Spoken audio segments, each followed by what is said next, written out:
Well, the US President Donald Trump is preparing to announce new tariffs on electronics and semiconductor chips. The move could further disrupt trade with China, where companies like Apple make most of their phones. Live now to our Asia correspondent, Stash Butler, who joins us live from Taipei.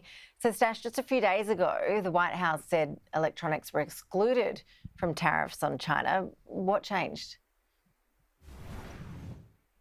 Well, Donald Trump has stressed that the electronics and semiconductors were never totally exempt from the 145% tariff that the United States has placed on imports coming from China. He says they're always going to be subject to what he's called a national security tariff investigation. That's been echoed by his Commerce Secretary, Howard Lutnick, who stressed the importance to the US's national security interests of having semiconductor chips, this key technology, manufactured on US soil.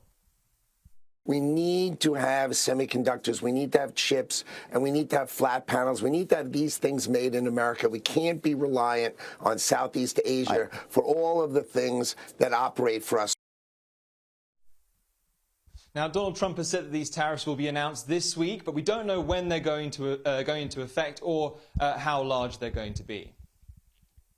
So how have markets in Asia reacted? Well, I mean, given the lack of information, markets here in Taiwan, in China, in South Korea and Japan have mostly been flat. They've mostly been steady, rising slightly on that previous news that electronics would be exempt from those tariffs. But I think it's probably fair to say once we get a better picture of what's going to happen, this could have quite a large effect on the region, given how much electronics manufacturing is concentrated here. In China alone, electronics are the single biggest export to the US, worth about 125 billion US dollars last year, depending on how you count it. So that's one we're going to have to monitor in the days to come.